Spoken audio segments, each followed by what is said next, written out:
Good afternoon, everybody. We are back with Moms Like Me, sponsored by Support Now. I am thrilled to be able to spend this morning with who I consider a new friend, Mary Farrelly, who runs the NICU Translator. She is a really incredible mom, professional, entrepreneur who is really kind of building a space that I think so many moms can appreciate between NICU, doula, and just frankly, support in general for all that transpires, both when you're pregnant and expecting, as well as when you're bringing a child home. So, Mary, welcome to the podcast. Thank you so much for having me. I'm super excited to be here. Let's assume that people don't know yet who you are and the resources you provide. But if you wouldn't mind by starting with a little bit more about you and your background, and frankly, what inspired you to start down this path? As you mentioned, I am a board certified NICU nurse. I've been a NICU nurse for about just over 12 years now. And I've worked mostly in level 4 NICUs, which is the highest level of acuity, in many different roles, both at the bedside as a nurse, and then I served as my unit's nurse educator. So I created curriculum for new nurses and families to learn about the NICU because it's not something that, most people understand very well as they're diving into it. And I also am a trained doula. So I worked in kind of each of these different roles for several years. And it was very interesting, but I was having kind of this gap that I was seeing, as you mentioned, where families were going from continuous 24/7 nursing, continuous monitoring, all this support in the NICU. And then I was discharging them and basically saying, like, bye, like, good luck. I hope you're going to have a great life. Go ahead and figure it out from now. And I had my own daughter, who is my second daughter. We didn't have a NICU stay, but I did have a pretty serious bout of postpartum depression. And I really struggled with finding my own village and my own resources and support to get through that. And coming through the other side of it, I realized that if myself, a trained NICU professional who takes care of babies for a living, was having such a hard time, like how impossible this must be for NICU families. So I decided to just figure out how to solve this problem on my own and started the NICU Translator, where I work both with NICU families one-on-one as a NICU doula, and I help transition from the NICU to home, being that bridge basically between NICU life and life on the other side. And then I also train other doulas and support professionals in how to care for NICU babies and NICU families, because we know that the NICU is just a really unique experience that, as I said before, not many people understand unless they've lived it. So that's a little bit about me and my work, but I'm super excited to continue to grow it and serve families in a new way. It always feels a little strange when you leave the hospital, even with a healthy child. Like they pretty much just give you the baby and say, good luck. And obviously we've all heard the joke, like, where's the handbook for this? Where's the playbook for this? Because no one is equipped to bring home a child, especially a first child. You can read all the books, you can study all the TikToks and all the Instagram reels. And the reality is, once they place that child in your hand and you're going out in the wheelchair out to your car, you're on your own. And I know as a mom myself, that's something that often people struggle with that feeling of, am I doing this right? How am I going to know if I'm on the right path? And obviously, when you have a NICU child and your emotions are heightened, I would imagine your vulnerability is heightened because you're so scared. That obviously opens up again another opportunity for all the things that can find itself back into kind of your brain and your mental health space in the early weeks. So I love it, and I think it's so important. I'd love for you to speak a little bit about, in your experience, especially as a nurse, what for those that haven't had a child in the NICU, or perhaps you're pregnant and you're anticipating a NICU baby, what is it like for those parents? What describe like their experience, which might be a little bit different than someone with a traditional pregnancy and birth. Sure. So one thing before we dive into it that I wanted to share is just how much more common the NICU is than people realize. It's 1 in 10 babies born in the United States every year, so that's 400,000 babies. So even if the NICU isn't a part of your own birth story, I feel like just understanding it a little bit can do so much to be able to support other people in your life that have a NICU experience because statistically, likely someone will be. So the biggest thing that makes the NICU so different from a regular experience, there's 2 big things. One is fear of the unknown. So if for some families it kind of feels like they're visibly seeing their baby struggle. So those anxiety, those thoughts that you might have had in your head, you're seeing some of them played out in front of you. And even knowing that your baby's getting the best support and the best care and having trust in your care team, you're still going to have those feelings, as you said, of fear of the unknown and uncertainty and anxiety related to like, what does this mean for us now? What does this mean for the rest of my family?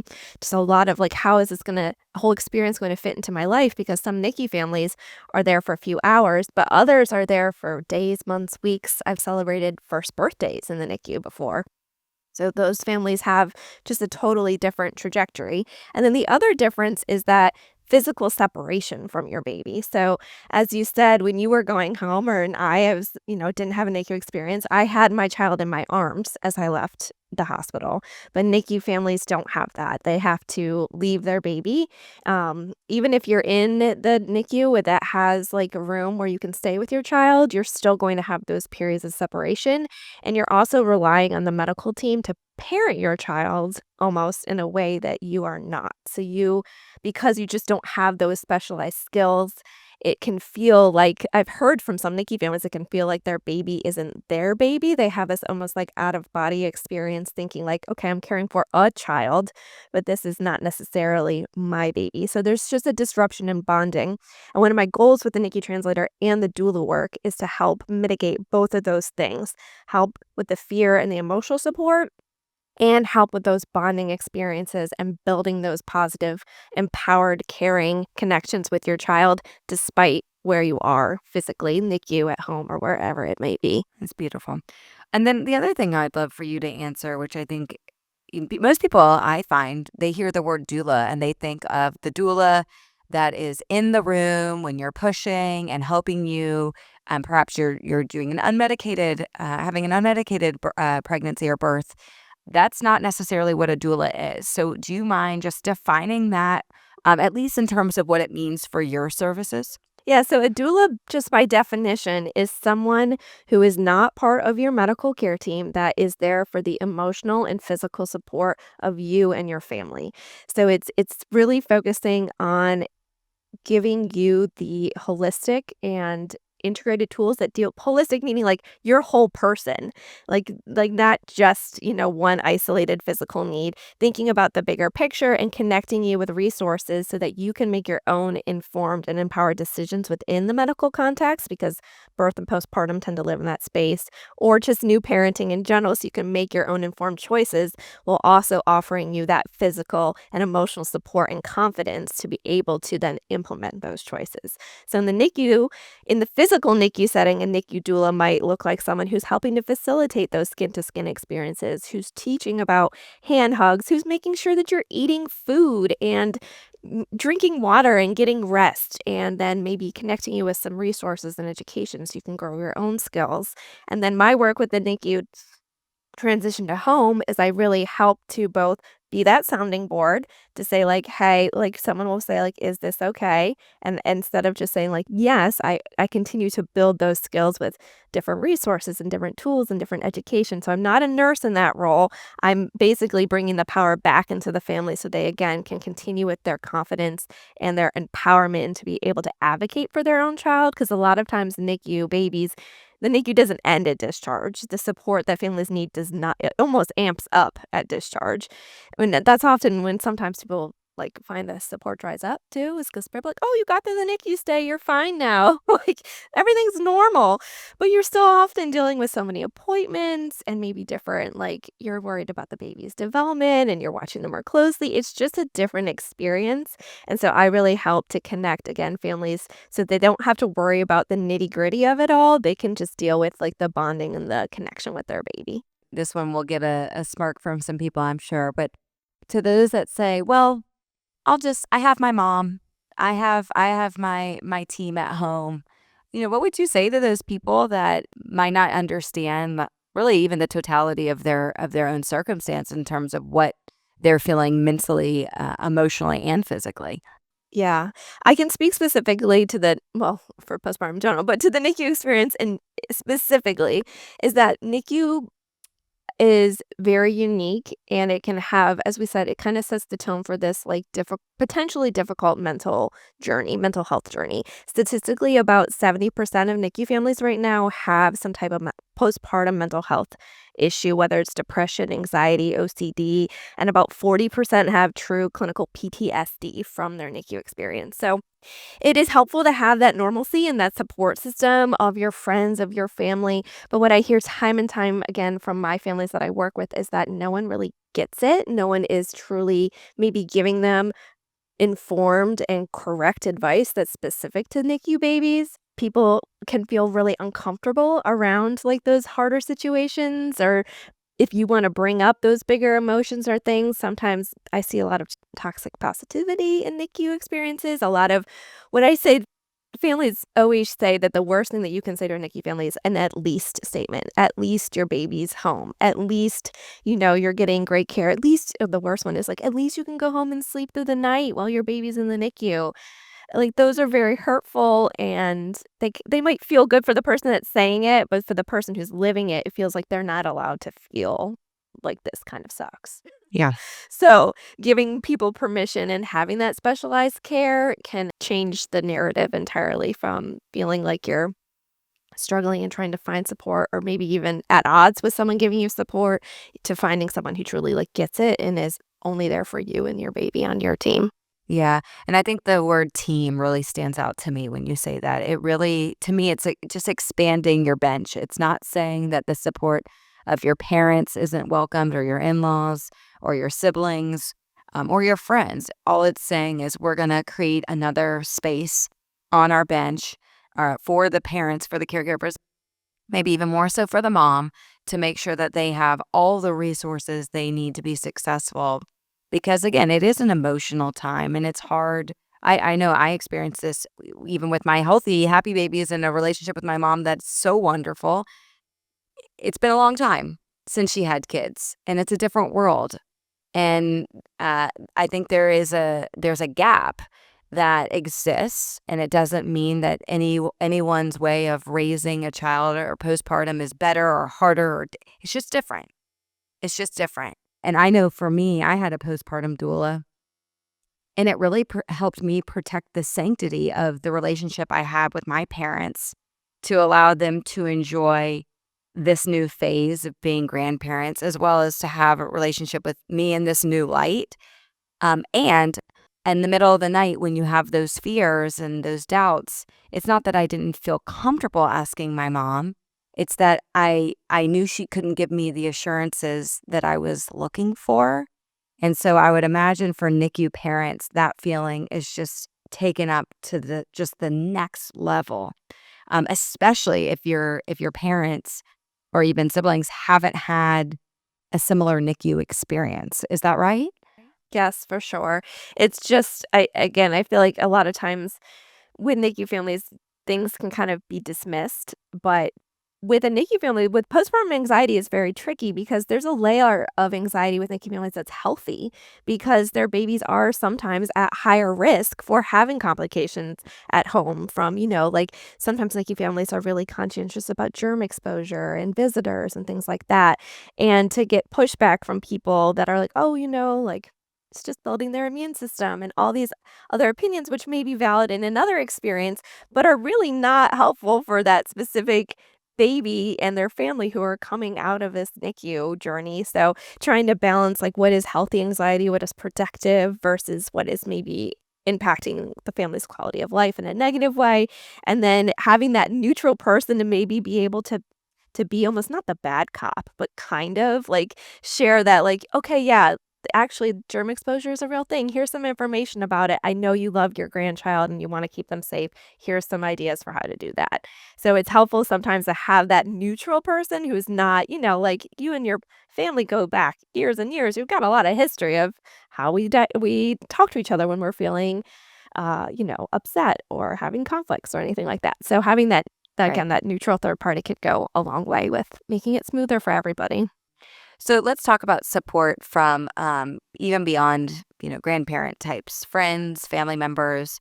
When you have a friend with a child in the NICU or perhaps transitioning back home, in your experience, what are some of the best things that friends and family members that want to be supportive, what can they do?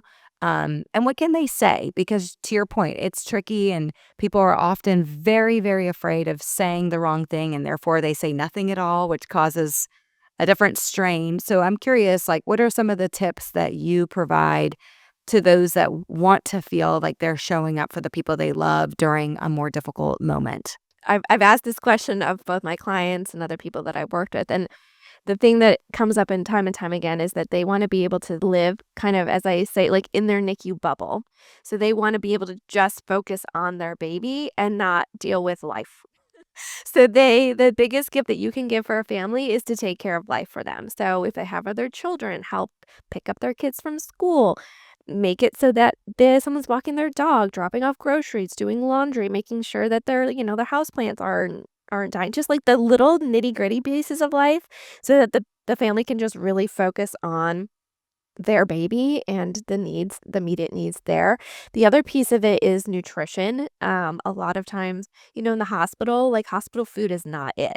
It's just not very good. And if you're in the hospital for days, weeks, months, you're gonna really like maybe have some issues with getting high quality food.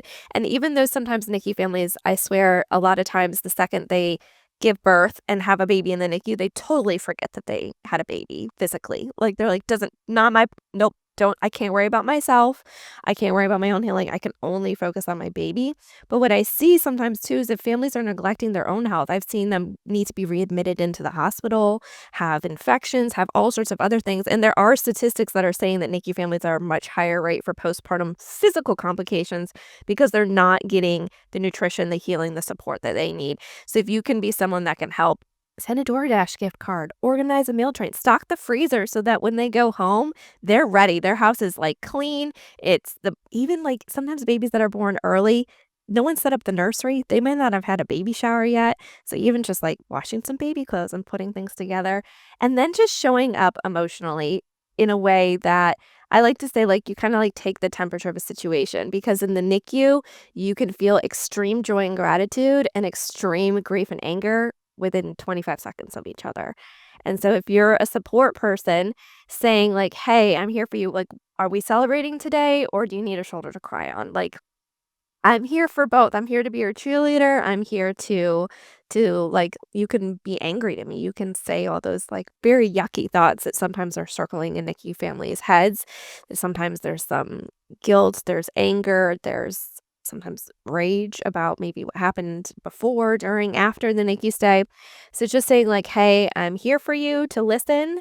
I don't necessarily need an update. You don't need to respond to me, but I'm gonna keep checking in on you. I'm not letting you be." I'm not saying like that one text and like checking the box. I'm done checking on them. Just even just seeing those texts come through, I know that means a lot to families, even if they don't need to respond. You're speaking my language. I think it's not even just about how people show up, although the examples you gave are perfect. It's also about not forgetting that you spoke about this a little bit earlier, checking in even after someone's home. Just because you're home doesn't mean they're safe. And that's oftentimes where the brain and the mind begins to spiral even more. When I've had friends with kids in the NICU, checking in not just days after, but weeks after, sometimes months after, saying, "Hey, I know that this was a really traumatic experience for you. How are you holding up?" And I don't know if kind of what you see, but something I see all the time is when I talk to families that have been through any type of major life moment, not just the NICU, is they say, "I may not respond to the people that are texting me and checking in, but I'll remember." And I think that that's a really important part for supporters to remember is that obviously, you want someone to respond back to you. That's a natural reason why you're reaching out in the first place. But to not be offended if someone doesn't have the time or the energy or the space to do it, though they have taken kind of a mental note of those that acknowledge that this journey is long. Um, so any like additional thoughts on that? I think that if as a supporter, just giving someone permission to say, like, you don't need to respond. Like, that's a huge gift in itself too. But I really do love the idea that, as you said, like, the people that you maybe expected would help you aren't always necessarily the ones. It's like sometimes surprise people that really show up in a way that is very authentic and no strings attached almost, because sometimes something to think about is that if a NICU experience is happening to you, like say your friend or your sister or your grandchild's going to the NICU, you're going through your own kind of trauma too. But the most important thing is to like not let your own big feelings like impact the person who's living through that major life event. So like I always try to like check myself. Like you're not trying, sometimes I'll see people trying to get support or give support, but it's almost in a way to make themselves feel better through this experience. And that's not really fair to the people going through it. So the most helpful thing is, again, just to show up in a way that is no strings attached and in the long run, because as you alluded to, I've seen from NICU families that or I see a lot, is that they're especially if you're a a type A, high functioning individual, you kind of are getting through the NICU in those early weeks home. You've got a plan, you're in that, like, fight or flight mode still. You're in it. You're like, "We're gonna get through this. I'm in crisis management mode." And then it's kind of when things slow down and you have a moment to really, like, take a breath and look around and be like, "Oh my gosh, what did we just go through?" That's when we really see some of those PTSD symptoms creep in. Like, I've had families 6 months, a year out. Some people say that it hits them when their kid finally goes to kindergarten, and they're like, "Whoa, those first 5 years were intense." And then they're having these, like, delayed kind of mental health feelings too. So as you said, don't just assume that once the immediate crisis is over that everybody's okay. There's a long road to recovery, and showing up for them in those moments, that's just continues to be such a huge impact and decrease that mental health burden too as well. It's so ironic, Mary, that you bring that up because actually my previous interview last week was a NICU mom of triplets. And it took her, she said, I'm still recovering mentally and emotionally from everything that happened.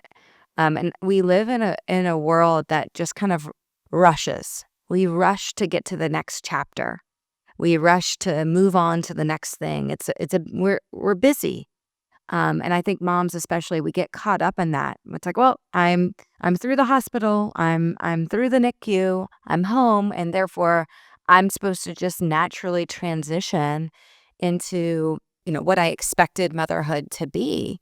And I think that those things, like, they don't just blow over, and they're gonna come back to haunt you in some way, shape, or form. Maybe you have a harder time acknowledging it, but I do think it could impact relationships around you, including with your spouse. And so I heard this all the time, my first year of babies, like, be gentle on yourself. And I used to roll my eyes, like, what does that mean? But what you're saying is, it is important that we slow down and we try to process what's happening, be okay with just being in that moment of maybe it's sadness, maybe it's grief that things didn't go the way you thought it would. All of those things are, I think, super important not to rush by. Otherwise, it could come up in really negative ways that ultimately create more harm down the road. For sure. If you don't allow yourself space to deal with those feelings, they will find you, whether or not you like it or not, in some way, shape, or form, whether it's how you parent or how you interact with other people in your life. So I love the idea of slowing down. One of the things that when I work with clients one-on-one is sometimes I see NICU moms, especially with a longer NICU stay, get very stuck in the taskiness of it all because in the NICU, we're very task-oriented. We have care times, which is the time when you touch your baby and you do your temperature and your diaper, and it's like this very step-by-step approach. And so when we families transition to home and kind of continue this type of flow, I always like to stop and be like, "Don't forget you have a baby. Like, this is just a baby. Like, enjoy when you can those, like, squishy newborn snuggles and those, like, little noises that they're gonna make. Like, really just take a moment and step away from your to-do list, even if it's for 5 minutes, and just soak it in because those are the little moments that are gonna be what matter in the long run. Even in the NICU, even those hard moments, those are the ones that really count. Yeah, and I think the offering and having a doula specific to NICU babies is so intentional because it allows you to have that space. We live in a world where there's a lot of information. And so what are we doing as moms, as parents? We're Googling, we're chat GPTing, we're going on Instagram and finding moms that seem like us to fill in the gaps. And so by having this resource, what you're really allowing yourself to do is to kind of remove a bit of that clutter so that you can focus on your baby and so that you give yourself the opportunity to enjoy it more because for me, it's very hard to turn off all the noise. But if you know that you have one dedicated resource whose job is to support you in these, both the big decisions and the small decisions, you may not have all the joy that you thought you would, but you would have much more of it.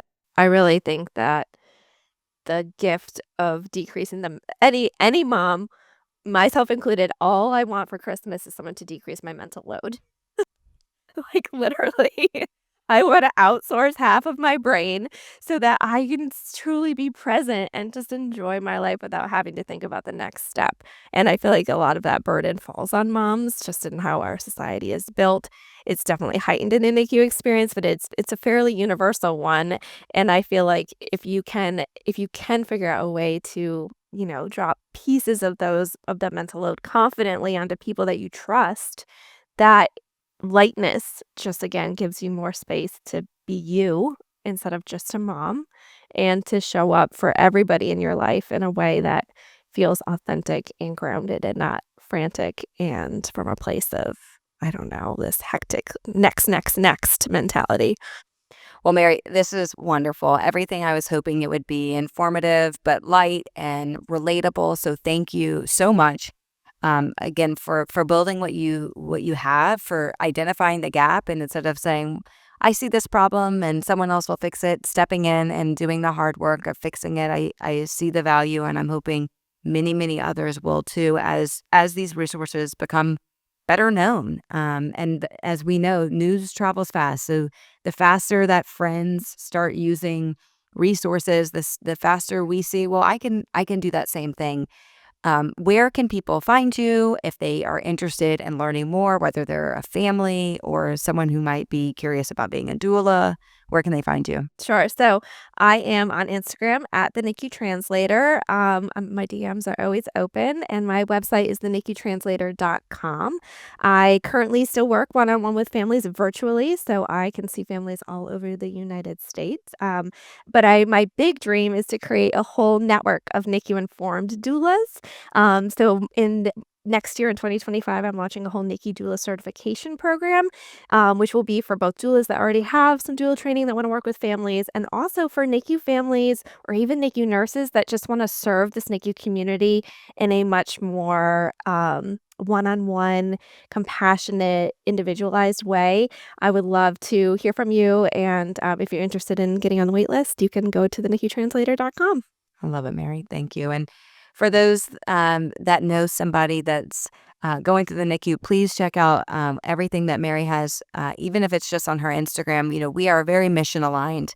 One of the most common use cases we see at Support Now are NICU registries where they are struggling with that everyday mental load that you talk about. So as a selfish plug, if you know someone that's going through the NICU experience or maybe anticipating that, there are Support Now registries that you can use, whether that's raising money, scheduling meals, sending updates, and making sure that there are volunteers that can do all those little things that most certainly add up. That's one of the biggest blessings that we have here at Support Now is to be able to support families during all of these moments. And I think the NICU experience in particular is one where everyone has the opportunity to do something that feels good. It's not just about money. It actually can be as simple as bringing someone's mail in or walking a dog or feeding the plants. And we now have the tools, such as what Mary has built and such as what we're building as well. So, Mary, thank you again so much for your time. I'm looking forward to seeing your growth and supporting you along the way. Thank you so much for having me.